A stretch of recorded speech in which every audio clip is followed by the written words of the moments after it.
అందరికీ నమస్కారం. నా పేరు బి రవితేజ రెడ్డి. నేను ఇటీవల రిలీజ్ అయిన గ్రూప్ 2 ఫలితాలలో 220 మార్కులతో ఏఎస్ఓ ఉద్యోగం సాధించాను.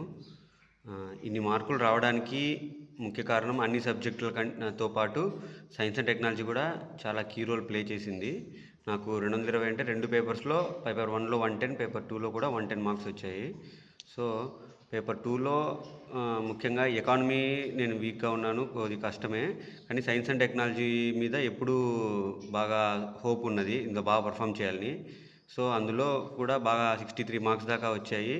సో అందులో చాలా మార్క్స్ రావడానికి ముఖ్య కారణము నేనైతే RRR పబ్లికేషన్స్ వల్ల సైన్స్ అండ్ టెక్నాలజీ బుక్ అనే చెప్తాను. ఎందుకంటే సిలబస్లో ఫస్ట్ టైం తీసుకొచ్చారు ఈసారి గ్రూప్ 2లో ఈ paper science and technology and environment. So అసలు ఒక బుక్ అనేది లేదు మార్కెట్లో కాంప్రహెన్సివ్గా. సో అప్పుడు నేను ఫ్రెండ్స్ ద్వారా కనుక్కుంటే చెప్పింది ఏంటంటే ఈ RRR బుక్ బాగుందనేసి. సో తీసుకొని రెఫర్ చేసినప్పుడు each and every word in syllabus ఆ బుక్లో ఉంది. సో నేను అండర్లైన్ చేసుకుంటూ దానిని నోట్స్ చేసుకొని రాసుకున్నాను. నేను సివిల్స్ ప్రిపేర్ అయినప్పటికీ కూడా అక్కడ కూడా ఇక్కడ ఉన్న టాపిక్స్ మీద అంత కాంప్రహెన్సివ్గా లేవు. మనకుండే స్పేస్ వీటి వెయిటేజ్ సివిల్స్లో ఎక్కువ లేవు ఇంతగా.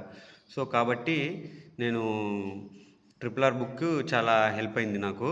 అలాగే వేరే ఫ్రెండ్స్ కూడా ఇదొక్కటే ఎందుకు, వేరే ఇన్స్టిట్యూట్స్ కూడా రిలీజ్ చేశాయి కదా science and technology books, so అవి కూడా ట్రై చేద్దామని చెప్పి తీసుకొచ్చారు వాళ్ళు. తీసుకొచ్చినప్పుడు చూస్తే అందులో అవసరమా లేనివి చాలా ఉన్నాయి. అంటే ఒక డంప్ చేశారు మొత్తం. ఒక టాపిక్ ఉంటే ఆ టాపిక్ సంబంధించి మొత్తం వీళ్ళు చదువుకుంటారులే స్టూడెంట్స్ అని చెప్పి. అలా కాకుండా వీళ్ళు మొత్తం ఎంతవరకు అవసరము అంతవరకు మాత్రమే చాలా టు ద పాయింట్గా చాలా క్రిస్ప్గా ఇచ్చారు. అలా ఇవ్వడం వల్లనే అదంత బుక్ చదవగలుగుతాము మనము, పెద్ద లేదు మరి అనే కాన్ఫిడెన్స్ అని వచ్చింది. సో దాని నుండి నోట్స్ చేసుకొని చదివాను.